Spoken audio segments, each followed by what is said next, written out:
আসসালামু আলাইকুম এভরিওয়ান। মায়ের মৃত্যু গল্পের ৩ নাম্বার পর্ব। তো চলো বেশি কথা না বলে গল্প শুরু করা যাক। আফসানাকে দেখে আমার রিয়ার কথা মনে পড়ে গেল। রিয়াকে আমি কতই না ভালোবাসতাম। সত্যি সে পরি হলেও আমি ওকে বিয়ে করতাম, সারা জীবন আমার বুকে আগলে রাখতাম, কারণ আমি ওকে মন থেকে ভালোবেসেছিলাম। কিন্তু সে আমাকে বুঝলো না, তার জন্য কত কিছুই না করলাম। দিন শেষে আমি অপরাধী হয়ে গেলাম তার কাছে। থাক, আমি চাই সে অনেক ভালো থাকুক, আর এসব কথা এখন আর না ভাবাই ভালো। তারপর আফসানা ভেতরে আসলো, এসে আমাকে বলল, রেদওয়ান ভাইয়া তুমি বসো। আমি বললাম, তুমি খাবার এবং ওষুধগুলো এখানে রেখে যাও। কথাটা বলা মাত্র আফসানা বলে উঠল, আমি কেন যাব? আমি জানি আমি যদি এখন চলে যাই পরে আপনি আমাকে মারবেন। না, আমি কোনো মায়ের খেতে পারবো না, আমি আপনাকে অনেক ভয় পাই। আমি বললাম, তোমাকে মারবো না, কিছুই করব না, তুমি এখন যাও। আফসানা বলল, না আপনি খান, আমি এখানে আছি, আপনাকে ওষুধ খাইয়ে তারপর আমি যাব। তখন আমি বুঝতে পারলাম আফসানা অনেক নাছোড়বান্দা, ওকে যতই বলি না কেন ও যাবে না। আমি এটাও বুঝতে পেরেছি রেদওয়ানকে ও অনেক বেশি ভয় পেত, সেটার কারণেই ও যেতে চাইছে না। তারপর আমি খেতে বসলাম। খাবারে সবকিছুই আছে, কিন্তু আমার কিছুই খেতে মন চাইছে না। আমি অল্প একটু খেয়ে আফসানাকে বললাম, এবার যাও, আমি তো খেয়েছি, আর ওষুধগুলো এখানে থাক, আমি পরে খেয়ে নিব। আফসানা বলল, আমি আপনাকে খাইয়ে দিচ্ছি, এই নেন, এগুলো এবার খান। মনে মনে ভাবছি, আমার যদি বউ থাকতো তাহলে ঠিক এভাবে আমাকে খাইয়ে দিত। আমি তো আমার হাতের জন্য ভালো করে ভাতগুলো খেতে পারছি না, শুধু একটু খেয়েছি, তা না হলে তো আফসানা আবার যাবে না। তারপর ওষুধগুলো খাওয়া শেষ হলে আফসানাকে কিছু আর বলা লাগলো না। সে গুটি গুটি পায়ে হেঁটে দরজা বন্ধ করে চলে গেল। আফসানা যেতেই আমি লাইট অফ করে শুয়ে পড়লাম। অপরদিকে আমার চাচাতো বোন মায়া আমার সৎ বাবাকে উদ্দেশ্য করে বলল, তোমার জন্য আমি আমার সবকিছু হারিয়েছি, তোমার সাথে আমি আর সম্পর্ক কন্টিনিউ করতে চাই না। আমার সৎ বাবা বলল, চুপ হারামজাদি, তোকে আমার ভোগ করা দরকার ছিল, আমি ভোগ করেছি, এবার তুই আমার সাথে থাকবি নাকি থাকবি না এটা তোর ব্যক্তিগত বিষয়। আমার চাচাতো বোন মায়া এখন শুধু মনে মনে ভাবছে এবং আফসোস করছে, কেন আমি রনিকে ফিরিয়ে দিলাম, কেন আমি রনিকে ভালোবাসলাম না। আমি কতই না জঘন্য কাজ করেছি। আজকে যদি আমি রনিকে ভালোবেসে বিয়ে করতাম তাহলে আমার জীবনটা অনেক সুন্দর হতো আর সুখেরও হতো, কিন্তু এই জানোয়ারকে আমি বিয়ে করে আমি আমার সবকিছু হারিয়েছি। এখন সে অন্য মেয়ের সাথে পরকীয়ায় জড়িয়ে আমাকে বলে আমি নাকি অন্য ছেলের সাথে প্রেম করি। সব দোষ আমার উপর চাপিয়ে দিচ্ছে, আমার জীবনটা জাহান্নাম হয়ে গেছে। আজকে আমি তোমাদেরকে সবচেয়ে বিশ্বস্ত বুকমেকার ওয়ানেক্স সম্পর্কে বলতে চাই, যেটি পিএসজি এবং সিরিয়ার অফিসিয়াল পার্টনার। এই অ্যাপে আপনি cricket, football, tennis live match দেখতে এবং তাদের স্কোর ভবিষ্যৎবাণী করে সহজেই অর্থ উপার্জন করতে পারবেন। সেই সাথে বিএমডব্লিউ গাড়ি, আইফোন, ল্যাপটপ এবং আরও অনেক নগদ পুরস্কার জেতারও সুযোগ রয়েছে। এই অ্যাপটিতে আপনি crash, crystal, under and over 21 ইত্যাদি গেম খেলে সহজেই আয় করতে পারবেন। সাইন আপ করার সময় আমার প্রচার কোড রেদওয়ান8 ব্যবহার করে আপনার প্রথম জমাতে 24,000 টাকা পর্যন্ত পান। আপনি বিকাশ, নগদ, ব্যাংক, ক্রিপ্টো, পেপাল এবং অন্যান্য সহজ পদ্ধতির মাধ্যমে সহজেই আপনার জেতা টাকা তুলতে পারবেন। এখানে আপনি 24 ঘন্টা 7 দিন গ্রাহক সহায়তা পাবেন। তাই এখনই গুগলে ওয়ানেক্স সার্চ করে অফিসিয়াল ওয়েবসাইটটিতে গিয়ে রেজিস্ট্রেশন করুন। আর রেজিস্ট্রেশনের সময় অবশ্যই আমার প্রচার কোড রেদওয়ান8 ব্যবহার করে প্রথমবার ডিপোজিটে 24,000 টাকা পর্যন্ত পান। আমরা যে রনির মাকে খুন করেছিলাম ইচ্ছে করছে এটা সবাইকে চিৎকার করে বলে দেই। রনির কোনো দোষ ছিল না, সেটাও বলে দেই সবাইকে, কিন্তু কিছুই করার নেই। সবাইকে বললে তো ওর সাথে আমিও ফেসে যাব। এমন সময় আমার সৎ বাবা বলে উঠল, তুই কি আমার সাথে থাকবি নাকি থাকবি না সেটা বল মায়া। এমন সময় আমার সৎ বাবা বলল, তুই কি আমার সাথে থাকবি নাকি থাকবি না। মায়া বলল, না থেকে আর কি উপায় আছে, তোকে যেহেতু বিয়ে করেছি তোর সাথে তো থাকা লাগবেই। আমার সৎ বাবা বলল, তাহলে আমি অন্য মেয়েদের সাথে রাত কাটাবো, ওইসব বিষয় নিয়ে তুই কোনো নাক গলাতে পারবি না মায়া। মায়া বলল, ঠিক আছে, কারণ মায়া এখন ঝগড়া করতে চায় না। মায়া যদি অন্য কাউকে পায় সে ওকে ফেলে রেখে চলে যাবে, তাই আপাতত মায়া চুপ করে আছে। আর এখন যদি মায়া চলে যেতে চায় তাহলে 100% শিওর আমার সৎ বাবা ওকে মেরে ফেলবে। একেই হয়তো বলে যেমন কর্ম তেমন ফল। এদিকে রিয়ার চাচাতো বোন সেতু রিয়ার কাছে গিয়ে বলল, আপু চল না আমরা মানুষের দুনিয়ায় চলে যাই, আমরা এখানে থাকবো না। সেতু কথাটা বলার একটাই কারণ, সে চায় রনির সাথে রাত কাটাতে, রনিকে নিজের করে নিতে। কিন্তু রিয়া এই বিষয়ে কিছুই জানে না। রিয়া বলল, কি করে যাব, কোনো তো উপায় বের করা লাগবে। সেতু বলল, আপু আমার কাছে একটা উপায় আছে, আব্বু আর আম্মুকে না বলে আমি আর তুই একসাথে চলে যাব।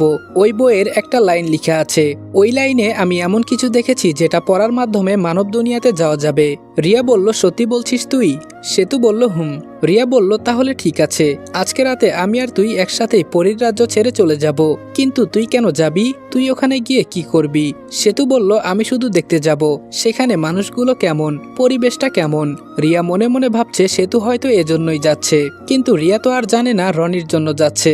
রিয়া বলল, তাহলে আজকে আমরা একসাথে চলে যাব। সেতু বলল, আচ্ছা। এদিকে পরের দিন সকালে আমি ঘুম থেকে উঠলাম। উঠে আমি দরজাটা খুললাম। খুলে দেখি আফসানা আমার দরজার সামনে দাঁড়িয়ে আছে। কিছুই বুঝতে পারলাম না, এত সকাল সকাল আফসানা কেন এখানে দাঁড়িয়ে আছে। আমি আফসানাকে বললাম, এখানে দাঁড়িয়ে আছো কেন? আফসানা বলল, রেদওয়ান ভাইয়া মেঘলা আপু তোমাকে নিচে আসতে বলেছে। আমি বললাম, তো তুমি কলিং বেল দিবা না? তুমি কখন এখানে এসেছো? আফসানা বলল, আমি এখানে প্রায় 30 মিনিটের মতো হয়েছে দাঁড়িয়ে আছি। আমি বললাম, কি এতক্ষণ দাঁড়িয়েছিলে তুমি? তুমি কি পাগল হয়েছো? তুমি কলিং বেল দিলেই তো হতো। আফসানা বলল, আমি যদি কলিং বেল দেই তাহলে তো তোমার ঘুম ভেঙে যাবে, আর তোমার ঘুম ভেঙে গেলে আমাকে তো অনেক বকা দিবে। সেজন্য আমি কলিং বেল না দিয়ে দাঁড়িয়ে আছি তোমার অপেক্ষায়। নিচেও যেতে পারছি না, কারণ মেঘলা আপু না হয় আমাকে আবার পাঠাবে। আমি বললাম, আচ্ছা ঠিক আছে, এখন চলো নিচে। আর এখন থেকে তুমি এমন কষ্ট করবা না, ঠিক আছে? আমি তোমাকে বকা দিব না। আফসানা বলল, আপনি বকা দিবেন না বললেও ঠিকই আপনি বকা দিবেন। আমি আপনাকে চিনি তো। আচ্ছা একটা কথা বলি, আপনি কি আমাকে বেশি ভালোবাসেন? আফসানার মুখে ভালোবাসার কথা শুনে আমি চুপ হয়ে গেলাম। কি বলবো কিছুই মাথায় আসছে না। এত সুন্দর পরীর মতো একটি মেয়ে, নাও করতে ইচ্ছে করে না, আবার হ্যাঁও বলতে পারবো না। কি যে করব কিছুই মাথায় ঢুকছে না। কথাগুলো ভাবতেই আফসানা আবার বলে উঠল, রেদওয়ান ভাইয়া বলো না, তুমি কি আমাকে ভালোবাসো? তুমি নাকি বলেছ আমাকে বিয়ে করবে। আমি কিছু বলতে যাব, ঠিক তখনই মেঘলা আপু আমাকে দেখে বলল, রেদওয়ান এদিকে আয়। আমি আর আফসানাকে কিছু না বলে মেঘলা ম্যাডামের কথা শুনে সোজা নিচে চলে গেলাম। আমি বললাম, হ্যাঁ আপু বলো। মেঘলা ম্যাডাম বলল, শুন রেদওয়ান, বাবা তোর সাথে কথা বলবে বলেছে। আমি মেঘলা ম্যাডামের কথা শুনে মনে মনে ভাবছি, আমি আঙ্কেলের সাথে কিভাবে কথা বলবো? আর আমি তো আঙ্কেল বলতে পারবো না, তাকে তো বাবা বলা লাগবে। কিন্তু কিভাবে? মেঘলা ম্যাডামকে বললাম, আচ্ছা ঠিক আছে আপু, আমি কথা বলবো। আমার কথা শুনে মেঘলা আপু অবাক হয়ে গেল। জানি না কেন অবাক হয়েছে। মেঘলা ম্যাডাম বলল, ভাই তুই সত্যি বাবার সাথে কথা বলবি? তুই তো বাবার সাথে কথাই বলতে চাস না, কিন্তু আজকে এক কথায় তুই রাজি হয়ে গেলি। সত্যি ভাই তুই আগের থেকে অনেক বদলে গেছিস।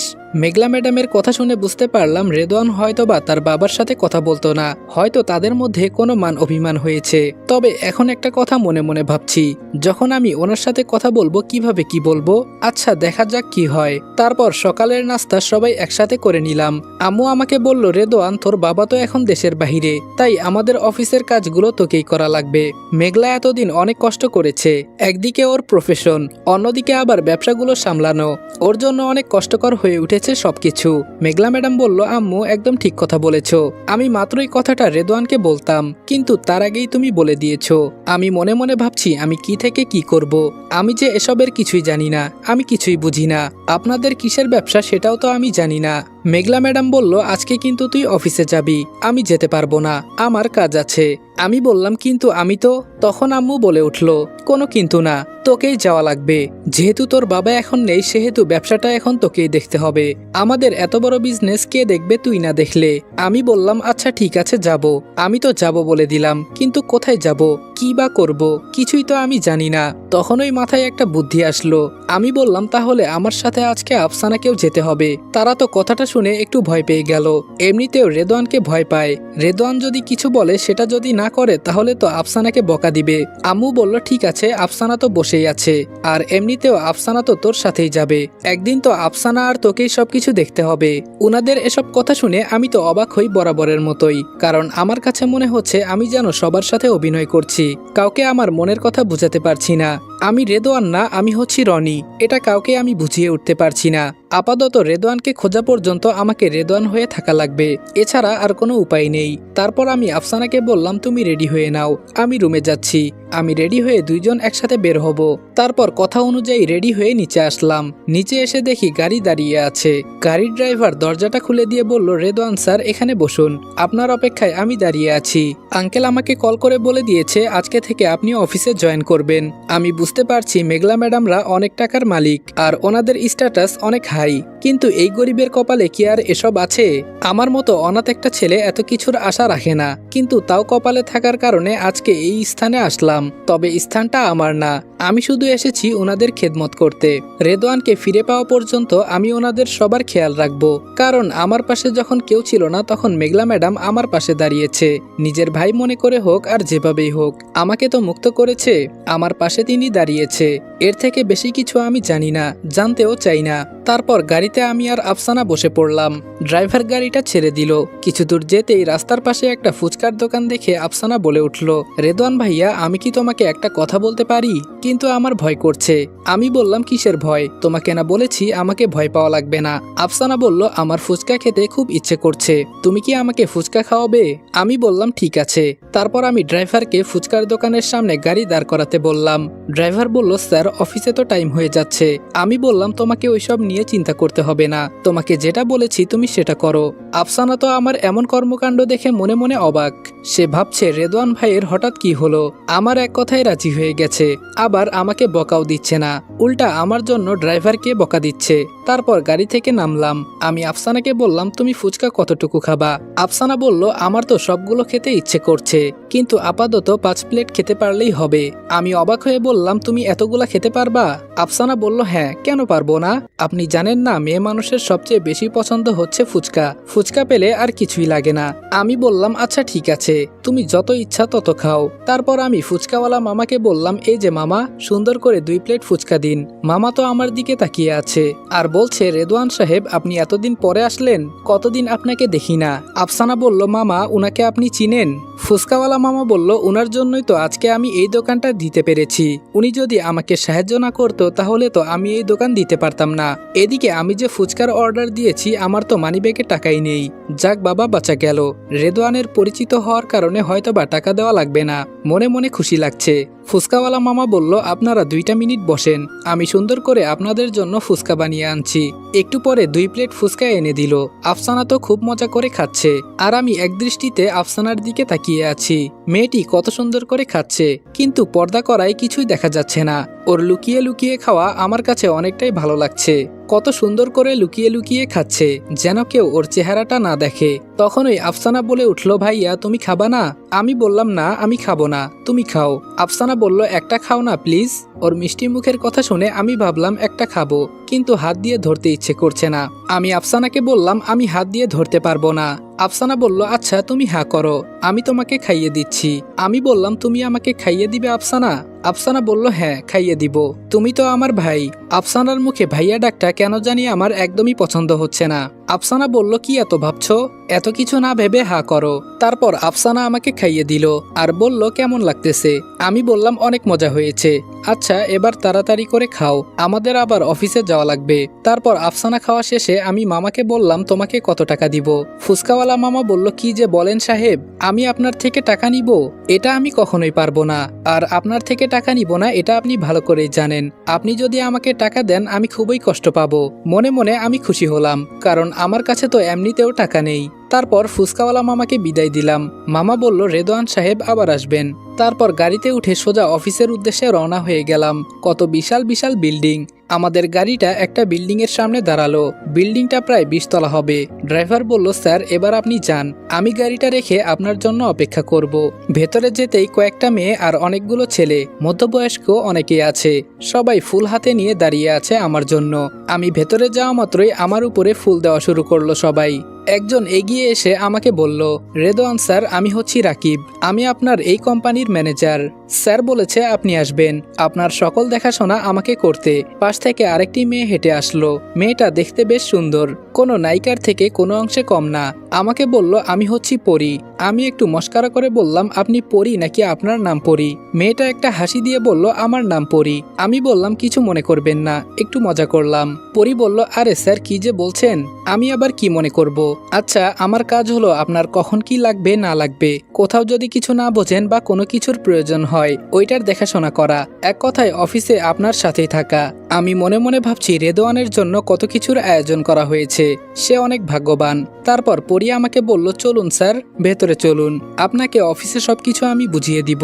পরি আমাকে জিজ্ঞেস করলো, স্যার আপনার পাশে কি আপনার স্ত্রী? আমি বললাম, আরে না, ও হচ্ছে আমার খালাতো বোন। ওকে আজকে দেখাতে নিয়ে এসেছি। আমিও প্রথম দিন এসেছি তো তাই ভাবলাম ওকে নিয়ে আসি। আফসানা তো মনে মনে রাগ করতেছে, কিন্তু কেনই বা রাগ হচ্ছে? সে তো রেদওয়ানকে ভালোবাসে না। আসলে রনির এত সুন্দর সুন্দর করে কথা বলা, ওর প্রতি কেয়ারিং হওয়া, এই বিষয়গুলো থেকে আফসানা রেদওয়ানকে একটু একটু ভালোবাসতে শুরু করে দিয়েছে। আফসানা মনে মনে ভাবছে রেদওয়ান হয়তো অনেকটা বদলে গেছে। তারপর সবাই মিলে ভেতরে গেলাম। আমাকে একটা রুম দেখিয়ে বলল, স্যার এটা আপনার রুম। তারপর সবার সাথে পরিচিত হয়ে আমি আমার রুমে চলে গেলাম। রুমে আফসানা আছে, সাথে পরিও আছে। আমি সেখানে বসে বসে একটা কথা ভাবতেছি, রেদওয়ানের সাথে এই পরিবারের কি হয়েছে যার জন্য রেদওয়ান এত কিছু ছেড়ে চলে গেছে। নিশ্চয়ই রেদওয়ানের সাথে তার পরিবারের অনেক বড় কিছু হয়েছে, যার জন্য সে সবকিছুর তোয়াক্কা না করে পরিবার ছেড়ে চলে গেছে। তবে আমাকে আস্তে আস্তে বিষয়টা জানতে হবে। আমি আফসানার দিকে তাকিয়ে আছি, কেমন যেন ও নিঃশ্বাস ফেলতেছে। ওকে দেখে মনে হচ্ছে অনেকটা রেগে আছে।